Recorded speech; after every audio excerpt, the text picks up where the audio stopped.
शामिल करते हैं आपके सवाल। सलीम साफी साहब, आपसे पूछा गया है कि नवाज शरीफ का मुस्लिम लीग नून को तंजीमी सतह पर मजबूत करने का फैसला किया गया है, इसकी अब क्या ज़रूरत पेश आई? ज़रूरत तो इसलिए कि ज़ाहिरी बात है कि मुस्लिम लीग नून इस वक्त डाउन है और बाकी पॉपुलैरिटी उनकी मुखालिफ जमात उनकी पीक पर है और हुकूमत में जो लोग हुकूमत में हैं सिर्फ वो नज़र आते हैं, बाकी मुस्लिम लीग कहीं नज़र नहीं आती। लेकिन इस तरह के इजलासों से मुस्लिम लीग को ज़िंदा नहीं किया जा सकता कि जिसमें सिर्फ एक ख़ानदान के लोग बैठे हों और चंद उनके खां बैठे हों। और दूसरा ये कि उन्होंने मुस्लिम लीग नून को सिर्फ एक सूबे तक महदूद कर दिया है और बाकी सूबों को छोड़ दिया है, तो इसलिए जब आप उधर बैठे होंगे तो बाकी सूबों से मुफ्त में आपको वोट नहीं मिल सकते। बहुत शुक्रिया सलीम साफी साहब। फ़खर, अगला सवाल आपके लिए। पूछा गया है कि एहसन इकबाल का कहना है कि पाकिस्तान का मुकाबला पाकिस्तान से करे तो हमने बहुत कामयाबी हासिल की है, तो आप इस बयान को कैसे देखते हैं? अलीना, इस हवाले से मैं जो हफ्ते के दिन भी था ये अपनी बता चुका हूँ। ख़ास तौर के ऊपर मईशत के हवाले से देखा जाए, जो इस हुकूमत के आने से पहले जो माशी तौर के ऊपर सूरत हाल थी, तो उसका अगर देखा जाए पाकिस्तान में जो इनका कंपैरिजन है तो उससे तो नो डाउट कि इन्होंने बेहतर परफॉर्म किया है।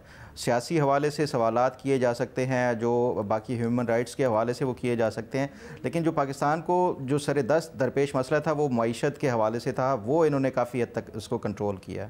बहुत शुक्रिया फ़खर।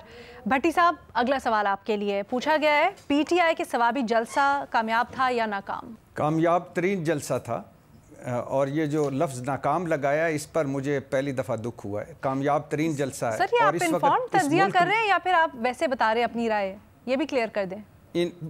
बड़ा इन्फॉर्म किस्म का अंदर का तज्जिया कर रहा हूँ कि कामयाब तरीन जलसा था और इस वक्त याद रहे कि पाकिस्तान में एक जमात सिर्फ सियासत कर रही है और उसका नाम है पाकिस्तान तहरीक इंसाफ। और अब तहरीक इंसाफ को गो के जलसों की ज़रूरत नहीं है कि उससे उसकी मकबूलियत जांची जाए, लेकिन कामयाब तरीन जलसा था। इंटरेस्टिंग। पाकिस्तान जिंदाबाद। इंटरेस्टिंग, थैंक यू भट्टी साहब। चीमा साहब, अगला सवाल आपके लिए। पूछा गया है कि IMF की वफ्द की मौजूदगी में अदलिया से मुतल्लिक एहतजाज, क्या इसका कोई असर हो सकता है? बेसिकली इसका शायद असर ना होता, लेकिन ये इसलिए हो सकता है क्योंकि IMF का जो मिशन है वो जुडिशल कमीशन के लोगों से भी मिलेगा, जो उनका एजेंडा है उसमें ये चीज़ भी शामिल है।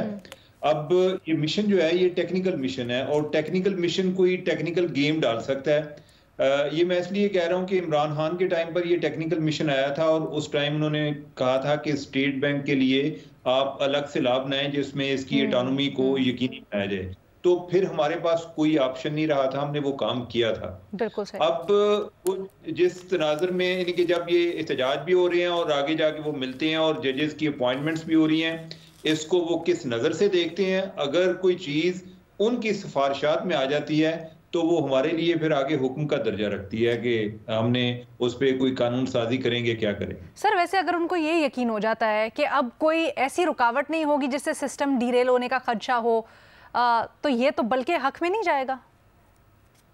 नहीं, वो ठीक है, लेकिन ये है ना कि एक जी